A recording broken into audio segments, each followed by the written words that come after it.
Bismillahirrahmanirrahim. Assalamualaikum warahmatullahi taala wabarakatuh.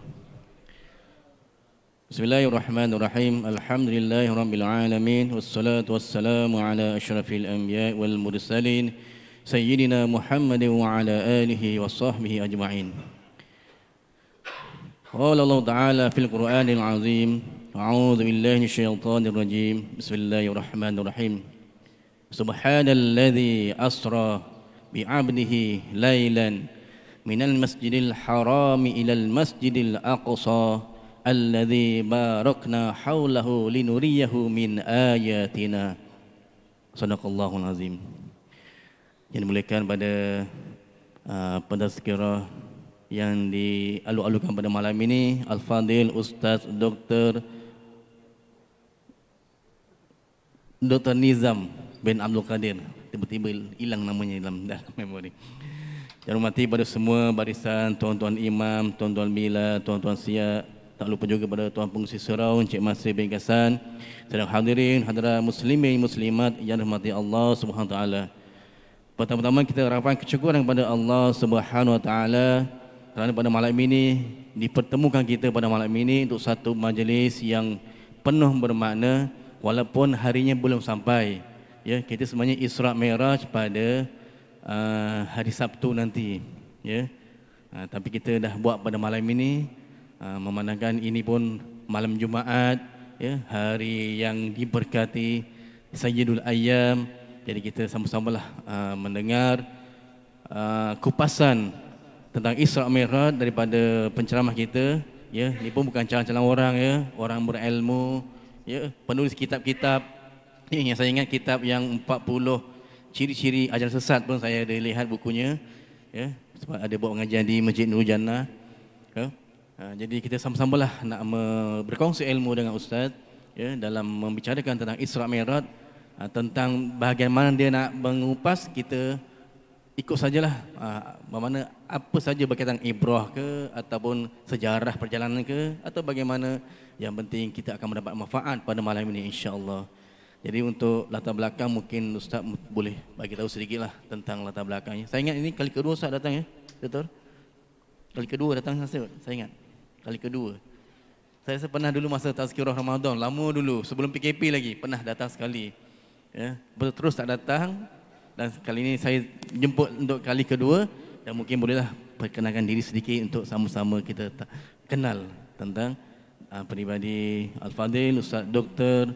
Muhammad Nizam bin Abdul Qadir. Jadi untuk tidak memasa, majlis dengan selamatnya mempersilakan insya-Allah.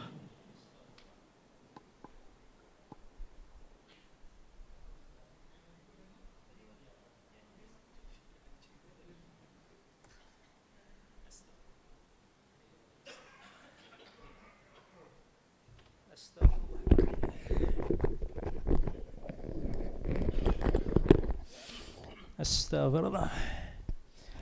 Assalamualaikum warahmatullahi wabarakatuh.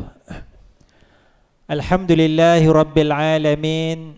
Allahumma salli ala Sayyidina Muhammad wa ala alihi wa sahbihi ajma'in.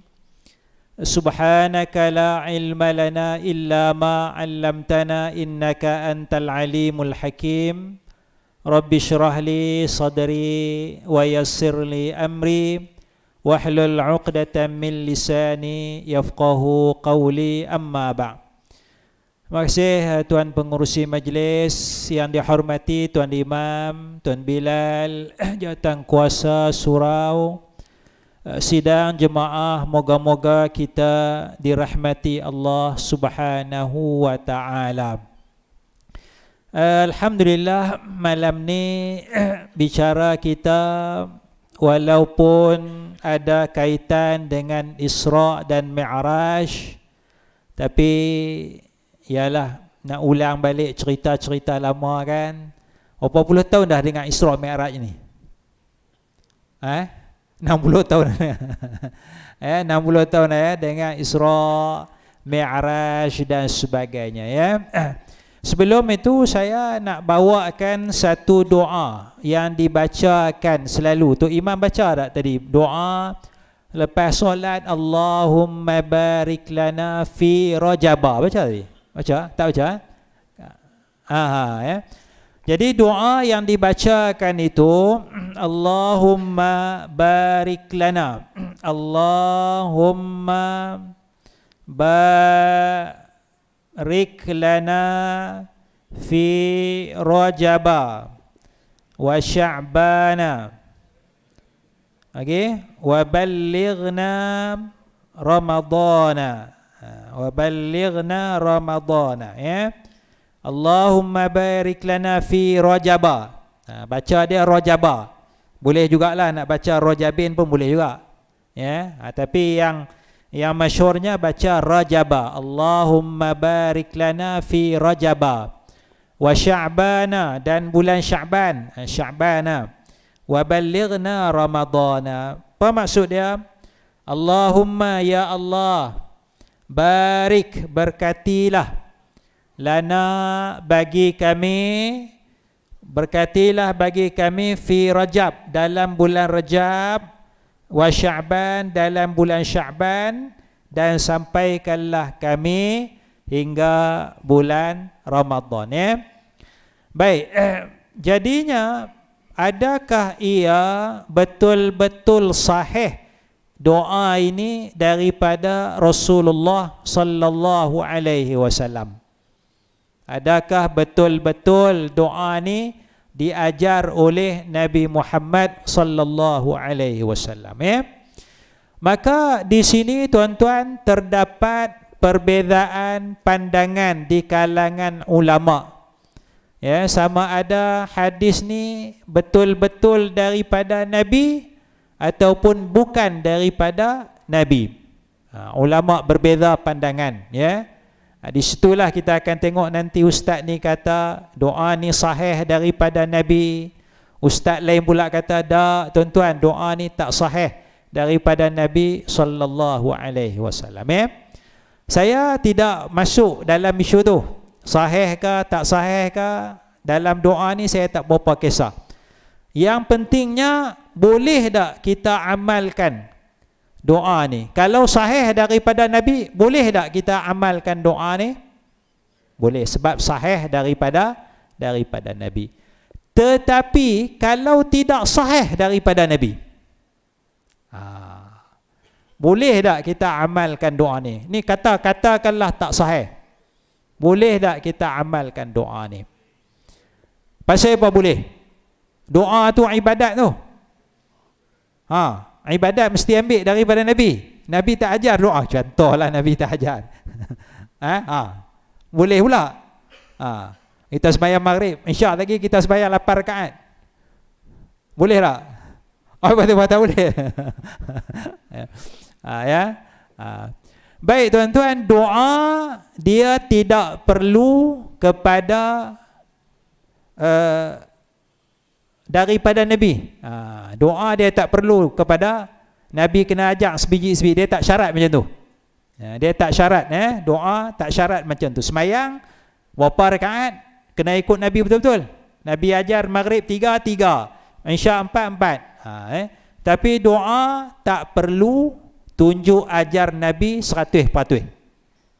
Tak perlu tunjuk ajar Nabi 100%. Jadi kalau hadis ni, doa ni sahih, tak ada masalah, boleh amal. Kalau hadis ni tak sahih pun boleh amal. Kerana apa? Kerana dia doa. Doa ni tidak perlu kepada tunjuk ajar Nabi 100%. Kerana yang penting doa mestilah minta kepada Allah. Itu je syarat dia. Syarat dia mesti minta kepada Allah. Kita nak doa apa, doalah. Ni anak cucu kita tengah SPM ni. Baca tak doa SPM? Baca tak? Baca. Nabi ajar tak doa SPM? Nabi tak ajar. Sahih. Itu bukan kata sahih, itu memang palsu. Kalau ada kata ni tuan-tuan doa SPM ni Nabi ajar, tuan-tuan bohong. Maknanya kalau orang tu bohong lah tu. Jadi doa SPM Nabi tak pernah ajar. Tapi boleh baca? Boleh. Pasal doa ni luas. Doa ni. Jadi kita, anak kita SPM, cucu kita SPM, Ya Allah bagilah budak ni lulus SPM. Ni nak masuk dah tingkatan 1 sekolah ni. Ya Allah bagilah anak cucu aku dapat sekolah sekian. Kan? Mana Rasulullah pernah ajar doa masuk sekolah tu? Tak? Baca tak? Baca. Ya. Tanya orang lelaki, doa kahwin 2. Rasulullah ajar tak? Ada Rasulullah ajar? Tak. Pernah baca tak dulu? Oh tak pernah baca, Masya Allah. Pernah baca tak?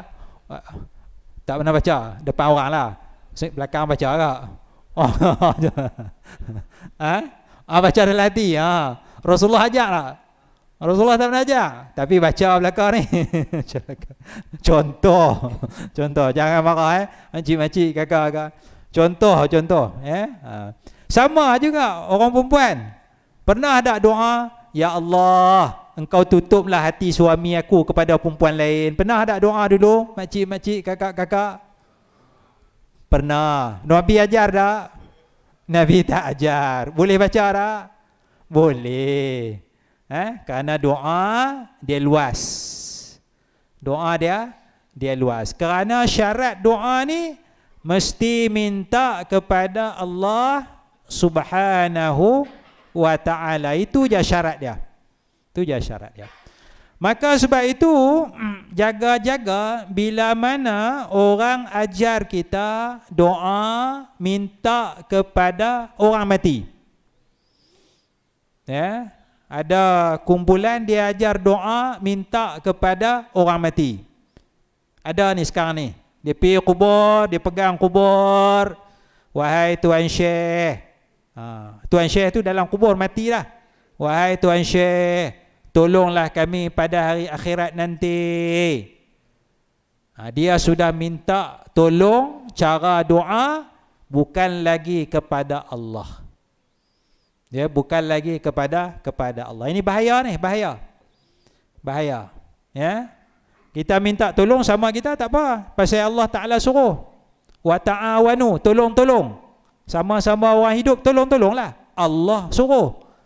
Jadi motor kita tayar pancit, telefon kawan, tolong jap. Yang tu tak ada masalah. Yang tu Allah suruh, Nabi suruh. Tapi doa minta dengan orang mati, Nabi tak suruh, Nabi tak ajar. Yang Nabi ajar minta doa hanya kepada Allah Subhanahu wa ta'ala. Yang tu kita ajar. Sebab tu ada satu kumpulan dulu dia difatwakan sesat. Pasal dia duk, salah satu sebab dia duk minta dengan orang mati lah. Pergi kubur sekian. Lepas tu satu masa dia pergi bukan Pulau Besar, Pulau Besar Melaka dia pergi. Dia pergi Pulau Besar Melaka, dia duk minta dengan orang mati. Pegawai agama ikut sekali, sembunyi-sembunyi. Pegawai agama rakam. Kan? Pegawai agama pakai topi lah, cap lah, macam ni lah. Kan? Menyamar, duduk rakam. Habis rakam balik lah. Esok ni, kumpulan ni pergi jumpa dengan ahli majlis fatwa. Ahli majlis tajwa, dah buat lagi dah amalan tu? Amalan minta dengan kubur apa semua. Oh tak ada, kami tak buat. Tinggal lebih dah, tak ada dah amalan tu. Pegawai agama tunjuk kat AJK fatwa ni, baru rakam semalam ataupun 2 hari sudah baru rakam duk buat lagi. Kan ahli majlis fatwa kata tak boleh sesat ni. Pasal minta kepada ahli kubur. Jadi syarat dia tuan-tuan mesti minta kepada Allah. Jadi doa kita ni kita minta pada Allah ni. Allahumma barik lana, ya Allah berkatilah kami dalam bulan Rajab, bulan Syaban, sampaikanlah kami bulan Ramadan. Bukan kata bulan Rajab, bulan lain pun boleh minta. Bulan Muharram pun boleh, bulan Zulqa'dah pun boleh, bulan Januari boleh juga. Ya Allah berkatilah kami bulan Mac akan datang ni, boleh. Tak semestinya bulan-bulan dalam Islam, bulan orang putih pun boleh. Sebab dia sekadar masa sahaja. Baik, itu satu. Yang keduanya, dalam peristiwa Isra dan Mi'raj, agak-agak kita akal boleh terima tak? Akal. Pasal apa tak boleh terima? Akal kita boleh terima tak?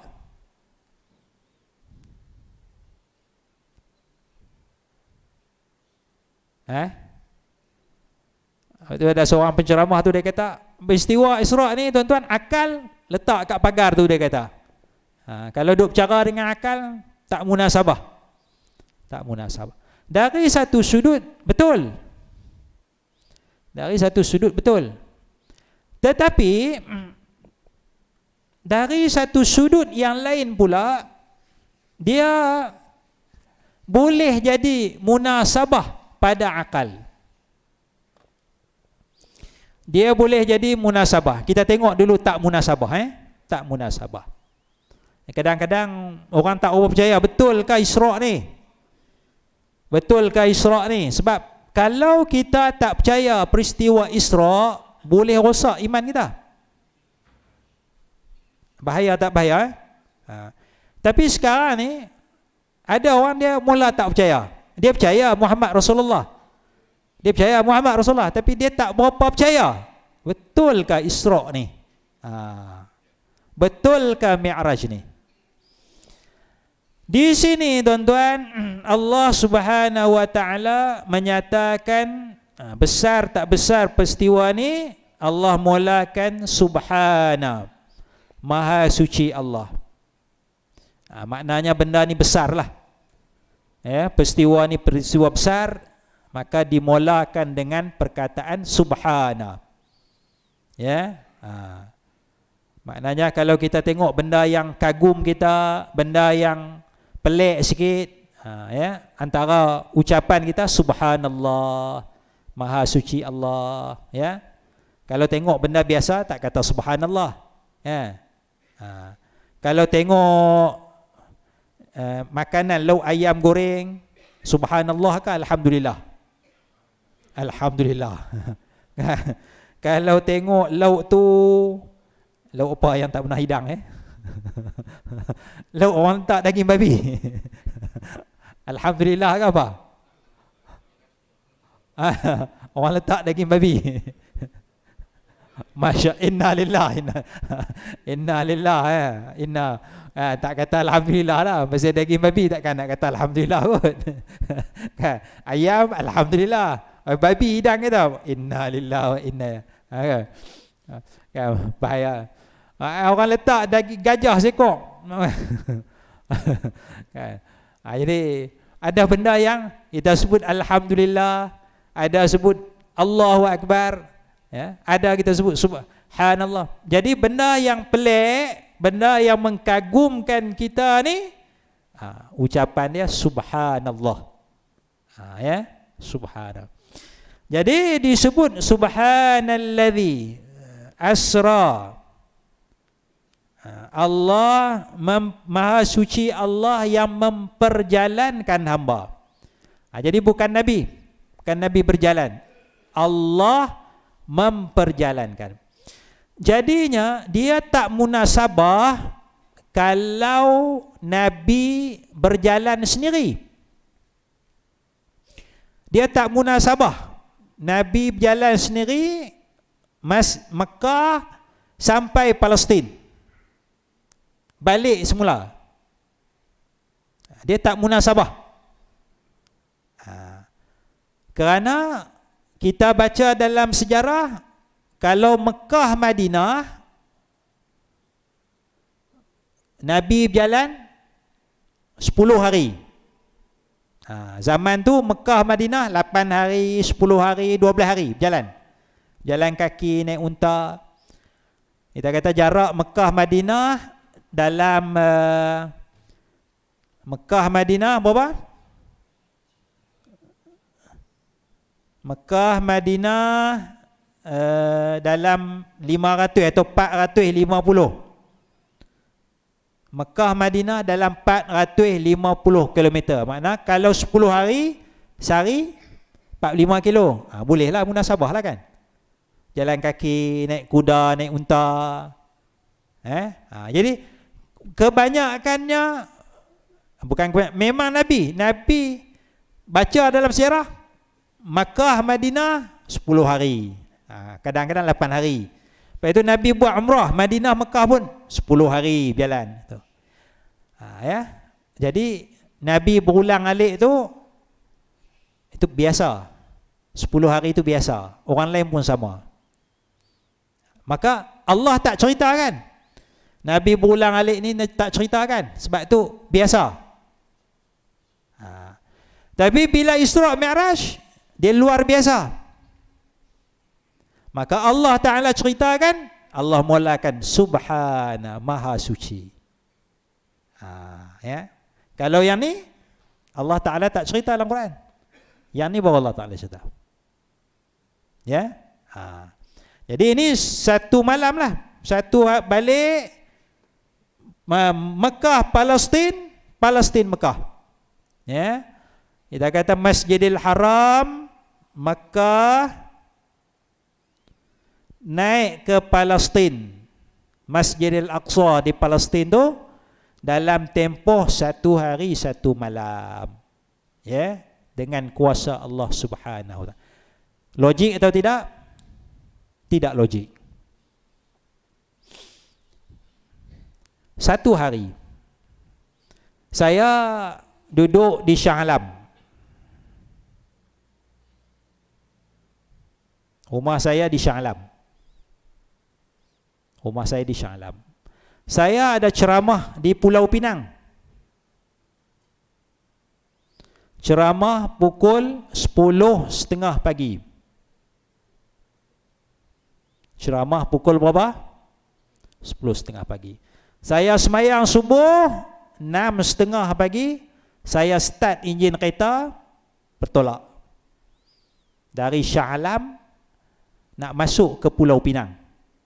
Dalam pulau betul, bukan sebarang perai, pulau betul. 6.30 pagi saya start enjin kereta, tolak. 10.30 saya ada ceramah, 9.30 saya sampai di Pulau Pinang. 9.30 pagi saya sampai. Munasabah atau tidak? Ini cerita benar. 6.30, 7.30, 8, 3 jam sampai. Saya start hanya kereta. Kereta apa tuan-tuan jangan tanya lah.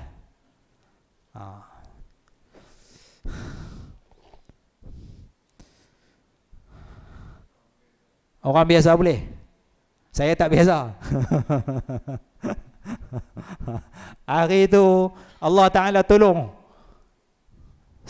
Pas semayang subuh tu, start ni kereta, sampai 9.30. Minum sikit, 10.30 start ceramah. Ya. Ceramah pula dengan orang putih. Orang putih daripada Norway. Dia buat program, dia datang belajar kan, dengan pelajar pensyarah dia, dengan pelajar dia. Habis pukul 12:30 habis, makan. Pukul 2 petang saya bertolak balik. Saya sampai di rumah dalam pukul 5:30 petang.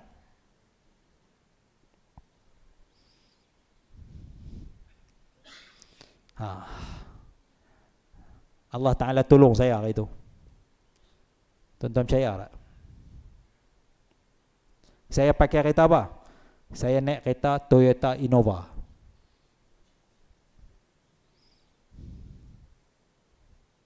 Haji percaya Percaya, saya apa percaya ni?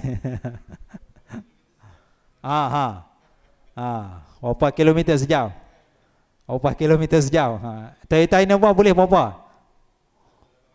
180 dengan lampu isyaratnya. Nak keluar dari Shah Alam tu, hari kerja pula tu, nak masuk Jambatan Pulau Pinang pula tu, 180 sejam. Wei. Ai gaya tu. 120, 130 tu boleh lah kot. Kalau 130 sejam, boleh sampai ke 3 jam? Boleh. Tak tolak lampu isyarat ke apa ke, nak kencing dulu ke, berhenti kejap.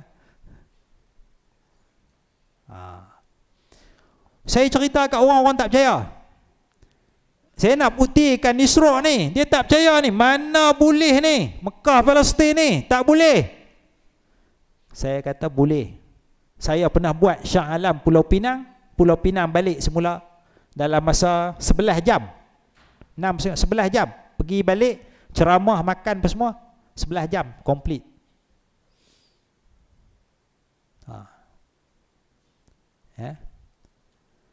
Ini rahsia dia.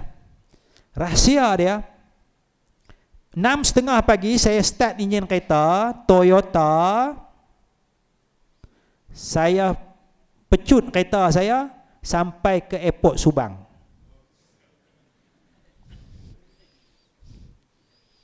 Saya naik kapal terbang pukul 8.15.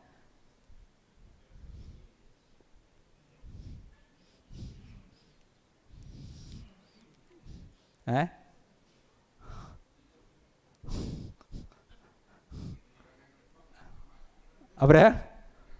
Oh, kereta malam lagi. Kapal terbang tu 450 km sejam.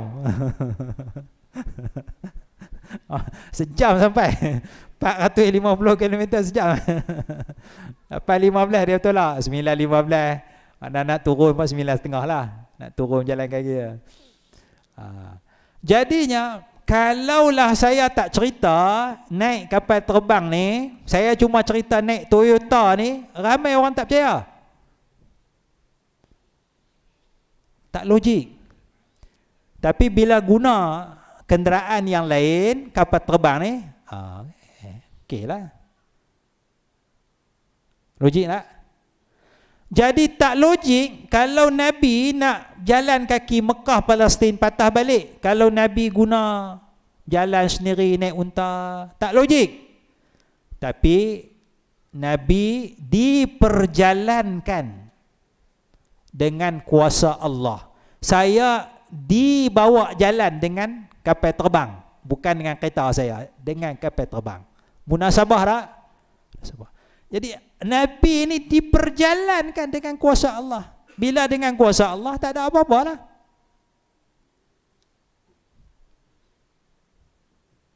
Itu kita. Bila kita beriman kepada Allah, Allah Maha Berkuasa, tak ada apa lah.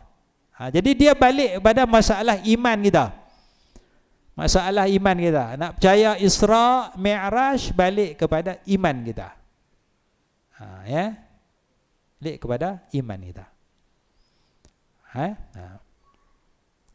Itu konsep dia. Sama juga orang dulu cerita semut, ya, semut masuk dalam jubah, ada gula sikit masuk, kan. Orang tua dulu cerita, ustaz-ustaz dulu cerita. Lepas tu pagi tu tuan dia ambil baju tu pakai, bawa kereta naik kapal terbang pergi Sabah, kan. Habis urusan Sabah, petang tu balik pula. Sampai petang, sampai rumah buka baju, semut tu pun keluar, pergi sarang dia. Cerita kawan, aku tadi pergi Sabah. Rumah di sini, di Meru. Semut lain percaya tak? Tak percaya. Macam mana kamu boleh pergi Sabah ni, nak seberang laut bukannya senang. Jadi semut tu cerita tak habis lagi. Dia tak cerita kata aku tumpang baju tu, baju tuan tu bawah. Jadi kalaulah semut lain tengok kuasa semut tu, sudah tentu tak boleh. Habis semut tu dibawa jalan. Maka tak mustahil lah bagi semut tu nak pergi ke Sabah. Maka begitulah Nabi Muhammad sallallahu alaihi wasallam dibawa jalan. Ya. Jadi kita faham macam tu, maka insya-Allah kita faham bahawa peristiwa Isra' Mi'raj ni adalah berkait dengan kekuasaan Allah Subhanahu wa taala. Ya, itu kita kena faham macam tu. Ya, saya cuba permudahkan ni supaya kita gunakan akal kita. Ya. Dia masalah iman, tapi dalam Islam, dalam Quran, Allah suruh gunakan akal. La'allakum ta'qilun, la'allakum tatafakkarun. Jadi agama kita ni dia tak boleh lari, kena berfikir, kena gunakan akal. Sebab kalau agama kita tak gunakan akal, orang akan tipu kita. Tapi kalau kita guna akal berlebihan, tidak ada wahyu, bahaya juga. Dia kena seimbang. Kita ada panduan wahyu, Quran, hadis. Kita juga diberi akal, kita kena imbang tengok. Sebab tu kadang-kadang ada satu hadis Ada satu hadis Nabi sallallahu alaihi wasallam. Ni cuba tengok, guna akal sikit. Nabi sallallahu alaihi wasallam bersabda, maksud hadis dia lebih kurang, bunuhlah cicak. Nabi suruh bunuh cicak. Nabi suruh bunuh cicak. Cicak itu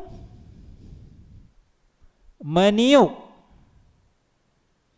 api yang membakar Nabi Ibrahim alaihi salam. Hadis Nabi ni, bunuhlah cicak. Cicak itu meniup api yang membakar Nabi Ibrahim alaihi salam. Maksud hadis. Uqtulul wazarah. Bunuhlah wazarah, cicak. Kerana tidak ada binatang melainkan dia padamkan api kecuali cicak. Cicak tu tak padamkan, dia tiup bagi menyala lagi. Soalannya, mengapakah kita disuruh bunuh cicak? Kenapa Nabi suruh kita bunuh cicak? Kalau dalam hadis ni tak ada cicak. Ada cara. Kalau daripada hadis ni, kenapa Nabi suruh bunuh cicak?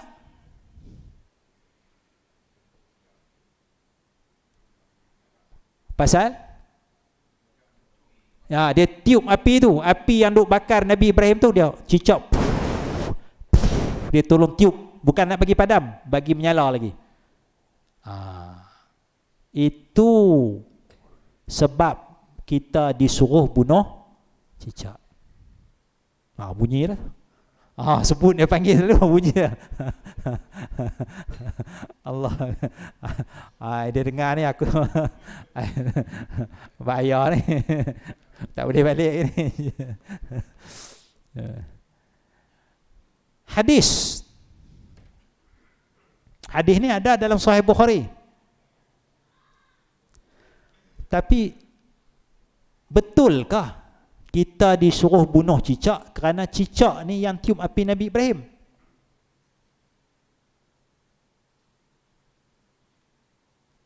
Baik. Nabi Ibrahim dengan kita berapa ribu tahun? Nabi Ibrahim dengan kita berapa ribu tahun? Kita katalah 4,000 tahun. Katakan 4,000 tahun. Nabi Muhammad dengan kita berapa ribu tahun? 1,400 lebih. 1,450 katakan. Jadi Nabi Muhammad dengan Nabi Ibrahim tu lebih 2,000 tahun. Katakan zaman Nabi Muhammad dengan Nabi Ibrahim lebih 2,000 tahun.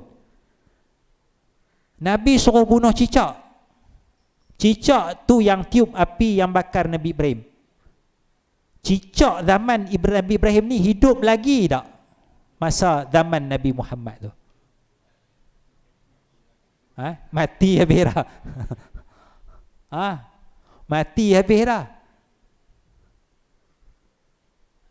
Jadi pasal apa Nabi suruh bunuh cicak? Lepas tu Nabi kata cicak ni yang tiup 2000 tahun lebih dah ni jarak masa. Mana ada lah. Keturunan dia pun 2000 tahun, berapa puluh generasi lah. Kan? Lepas tu ada iklan ubat cicak. Iklan ubat cicak selalu ada kan. Dia ambil penceramah tu, dia jual ubat cicak. Tak ada masalah, ubat cicak bagus, kita jual lah, perniagaan kan. Tapi dia ambil satu petikan penceramah, kenapa kita kena bunuh cicak? Kerana cicak ni lah yang meniup api yang membakar Nabi Ibrahim. Munasabahkah agama kita dendam kepada cicak sampai tahap macam tu? Munasabahkah? Tak logik pada akal. Ini ada hadis. Ada hadis. Tapi Allah bagi akal. Ini riwayat. Kita kena timbang riwayat ni betul ke dengan agama ni? Munasabahkah Nabi nak kata macam tu? Munasabahkah Nabi maksudkan bunuh cicak ni? Pasal cicak ni yang tiup api ni. Ni cicak lain. Cicak ni tak ada kaitan pun dengan cicak Nabi Ibrahim tu. Ni keturunan cicak mana? Saya yakin tak bertemu pun keturunan tu. Kan? Tak bertemu. Jadi kenapa kita nak bunuh cicak-cicak ni? Dia tak ada salah.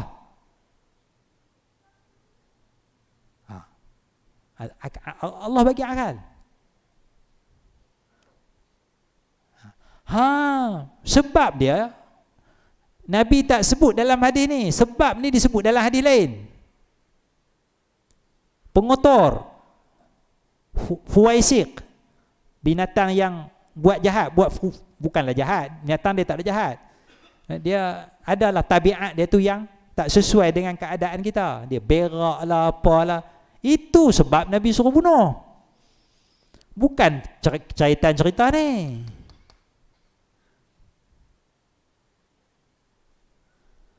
Tapi penceramah tu buat iklan tu apa pasal Nabi Ibrahim cicak tu. Lepas tu cicak Nabi Muhammad pula yang Nabi duduk Gua Hira tu. Gua Hira Nabi sembunyi tu. Nabi sembunyi Gua Hira apa labah-labah buat sarang. Lepas tu cicak duk bunyi. Nak bagi tahu Nabi Muhammad ada dalam tu.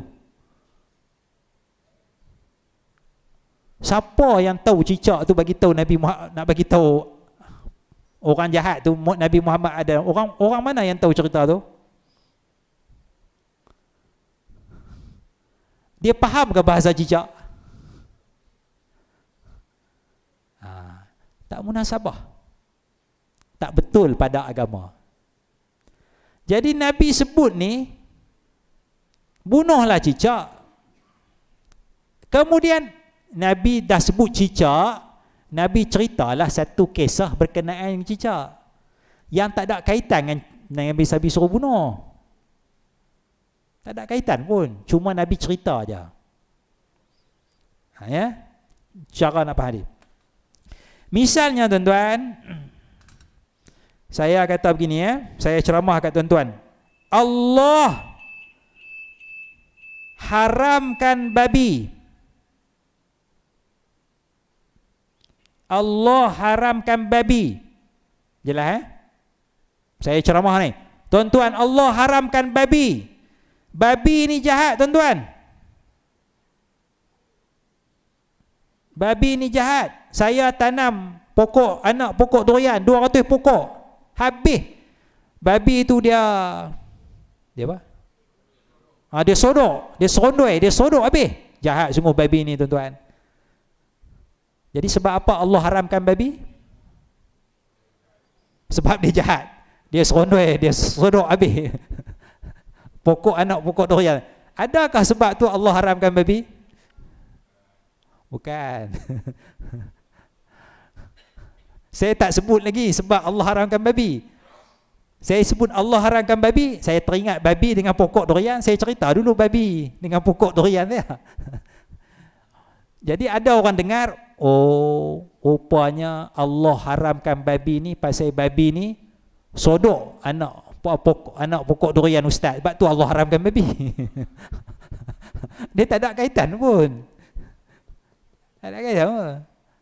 Kebetulan haram tu ayat lain, sebab lain, saya tak sempat sebut. Teringat babi ni geram terus cerita babi jahat.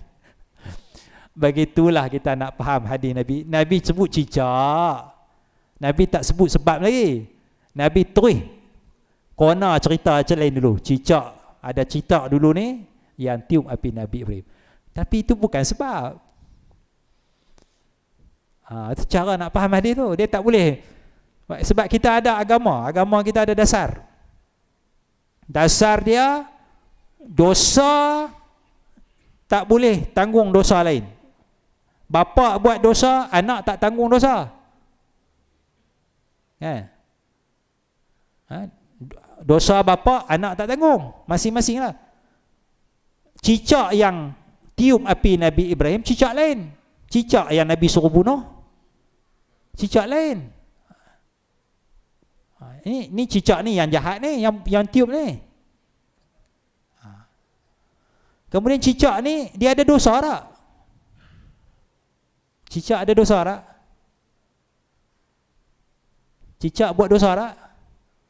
Tak. Cicak dia berak ni dikira salah tak? Dikira salah tak? Tak, dia tak salah. Jadi cicak Nabi Ibrahim tu, dia tiup api tu, dia salah tak? Dia berdosa tak? Dia tak salah.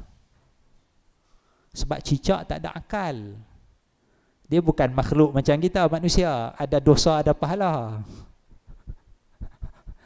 Itu prinsip agama tu. Bila kita pegang prinsip, cerita-cerita macam ni, kita kena tafsir bagi elok. Sebab kalau kita bawa cerita ni kepada orang kafir, dia gelak ya. Adakah Nabi Muhammad kat Nabi kamu cerita macam ni? Kalau kita kata kami ni bunuh cicak pasal cerita Nabi Ibrahim dulu, dia akan pandang lekeh pada agama kita. Kenapa? Kerana kita salah mentafsirkan hadis Nabi sallallahu alaihi wasallam. Itu penting kita nak faham agama ya. Penting faham agama supaya agama kita ni adalah agama yang lurus, agama yang benar, agama yang disampaikan oleh Rasulullah sallallahu alaihi wasallam. Karena agama sekarang ni dia banyak fahaman-fahaman yang bahaya, fahaman-fahaman yang tak betul. Ya, salah satunya contoh macam faham hadis ni cara salah. Ya, faham agama cara salah. Ada pula yang tolak hadis, ada juga. Dia tolak langsung. Ini pun bahaya, merosakkan. Ada pula yang jenis mereka cipta hadis. Ini pun merosakkan agama kita. Jadi dia ada tiga. Satu, faham salah, faham hadis cara salah. Yang kedua, menolak hadis. Yang ketiga, mencipta hadis. Kalau kita kait dengan hadis ni, tiga-tiga ni merosakkan agama kita. Salah faham hadis macam ni. Tolak hadis. Tolak hadis. Tak kisahlah hadis, tolaklah. Ada kumpulan. Ini pun merosakkan agama kita. Sebab kalau kita tolak hadis, kita nak semayang macam mana? Ya, kita nak semayang je lah. Tak ada cara semayang. Sebab semayang majoriti daripada hadis. Ya, Quran bagi sikit je. Quran bagi berdiri, baca apa yang mudah daripada Quran, rokok, sujud. Yang lain tu semua pada hadis. Jadi kalau kita ambil pahaman tolak hadis, macam mana kita nak semayang? Apa? Rokok berapa kali? Rakaat pun tak ada. Dalam Quran rakaat pun tak ada. Rakaat tak ada. Sujud berapa kali? Tak ada dalam Quran. Nak baca apa waktu sujud? Tak ada dalam Quran. Itu bahaya. Jadi faham hadis salah, bahaya juga. Menolak hadis, bahaya. Mereka cipta hadis, bahaya. Ada satu tu saya baca hadis dia mereka cipta. Fa innal malaikata tastaghfiru. Ni bahasa Arab ni hadis dia. Fa innal malaikata tastaghfiru li syaribil qahwati ma damat rihul qahwati fi fihi. Sesungguhnya malaikat minta ampun. Malaikat minta ampun kepada orang yang minum kopi. Teh tak masuk, dia sebut kopi je, qahwah. Malaikat minta ampun kepada orang yang minum kopi. Madamat rihul qahwati fi, selagi mana bau kopi itu ada di mulut dia.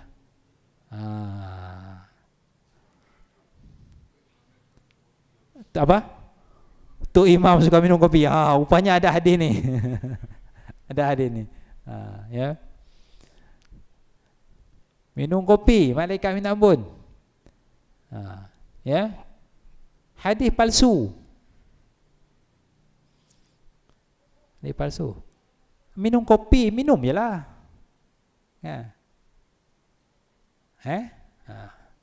Hadis palsu. Mereka cipta hadis atas nama Nabi. Kalau kita pegang hadis ni tuan-tuan, tak boleh dah pakai ayat kosong ni. Tuan-tuan kena beli Starbucks untuk ceramah ni. Tiap-tiap malam Starbucks.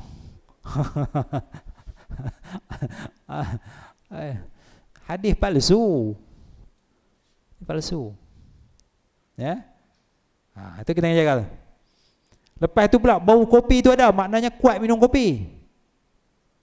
Kalau minum Nescafe pun, minum Nescafe pun kuat kan ni. Bukan kata bau, kencing pun bau Nescafe kan. Yang tu kopi juga tu, Nescafe tu kopi juga. Tak kalah minum yang tu pun malaikat tolong minta ampun. Kalau kata malaikat minta ampun orang yang minum kopi ketika dia sedang iktikaf di masjid, munasabah lah pasal ada iktikaf tu.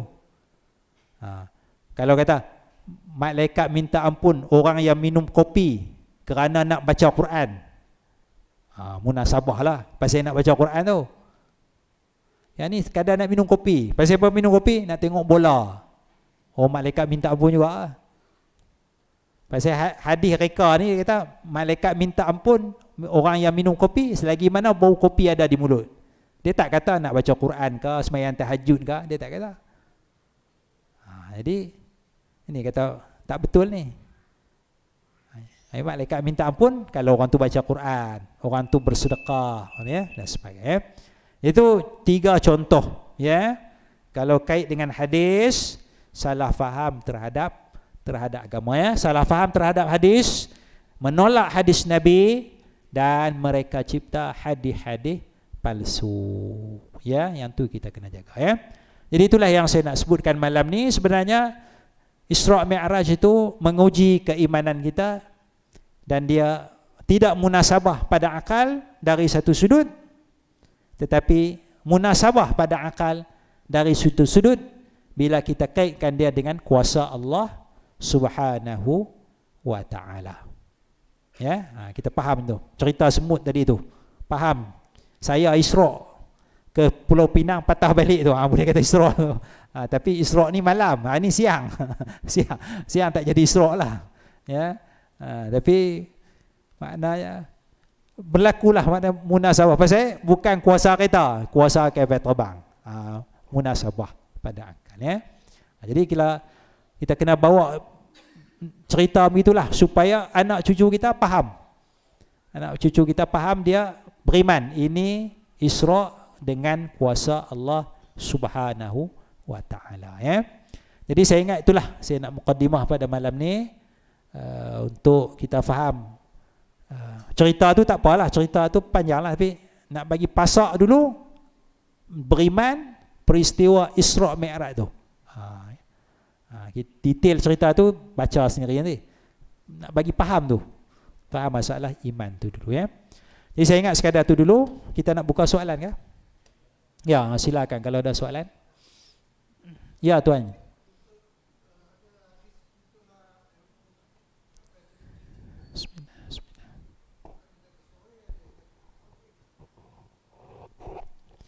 Utlubul ilma walau bis-Sin. Tuntutlah ilmu walau sampai ke negeri China. Ya. Jadi dari sudut riwayat, ulama-ulama berbeza. Ulama-ulama berbeza. Dia nak tengok seketul tu hadis tu ni. Betul tak betul? Dia tengok sanad seorang.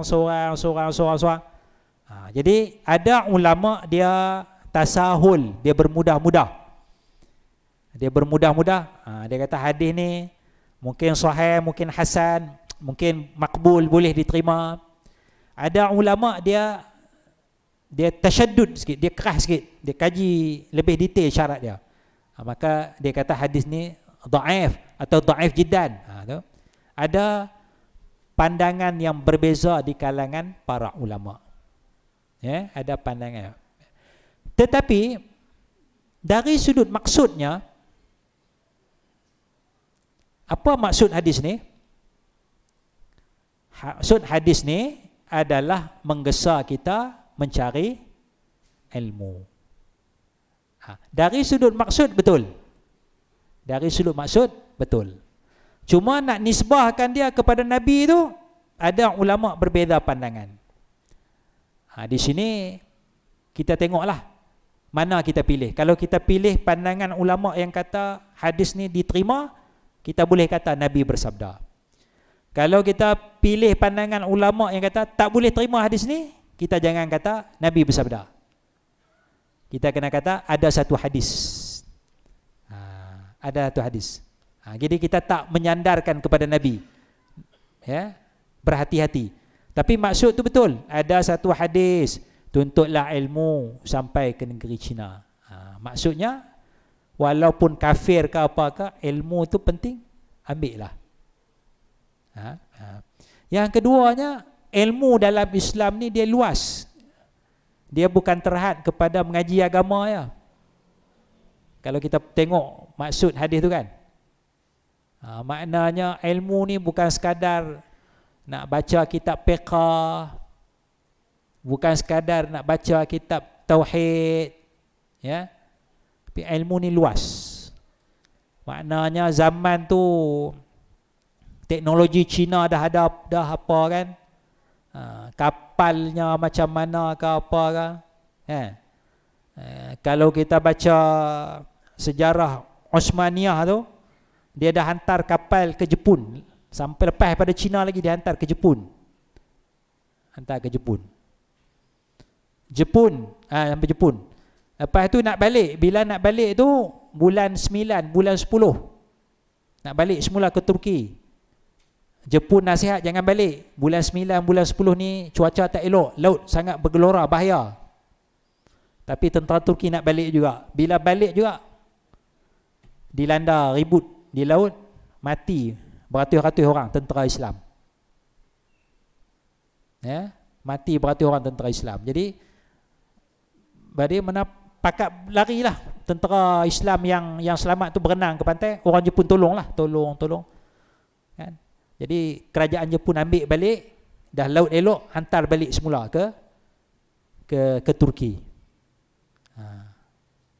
Sampai tu mana? Dia boleh hantar balik. Mana? Sistem tu Kemudian adalah seorang tu duduk di Turki mengajar bahasa Jepun, yang ni dia masuk Islam. Orang Jepun ni. Ini orang Jepun yang pertama masuk Islam. Orang Jepun yang pertama masuk Islam, dia duduk di Turki, dia mengajar bahasa Jepun kepada tentera-tentera Turki. Kemudian dia balik semula ke Jepun. tu dia bawa Islam ke Jepun. Jadi mana sampai mana bukan zaman Nabi mana teknologi tu dah ada, zaman Osmaniyah pun dah ada lah. Dah ada. Jadi ilmu tu luas. Jadi kita boleh faham daripada hadis tu, ya. Di mana saja ilmu, apa saja ilmu. Ambil al-hikmatu dallatul mu'min anna wajadaha fa huwa haqqu biha. Hikmah, kebijaksanaan tu adalah barang hilang daripada orang beriman. Hikmah tu barang hilang kita, di mana kita dapat barang hilang tu kita ambil lah. Jadi nak mengaji Amerika ke, nak mengaji di England ke, di Rusia ke, di Jepun ke, Korea, silakanlah. Yang penting kita jaga iman kita. Bahkan kita boleh sampaikan dakwah pula kalau kita pergi tempat-tempat orang kafir ni. Wallahu a'lam. Ada soalan lain? Allahumma salli. Kita ada makan ya? Ada. Ada satu hadis berbunyi, idza hadarat ta'am batalal kalam. Idza hadarat ta'am batalal kalam. Bila makanan telah hadir terhidang, maka percakapan dikira batal. Hadis palsu. Tapi boleh jadi hujah lah. Boleh jadi hujah. Idza hadarat ta'am batalal kalam. Batal kalam tu. Jadi tuan-tuan tak mau nak bercakap banyak. Cukup sekadar tu untuk malam ni. Wallahu a'la wa a'lam bis-shawab. Wassalamualaikum warahmatullahi wabarakatuh.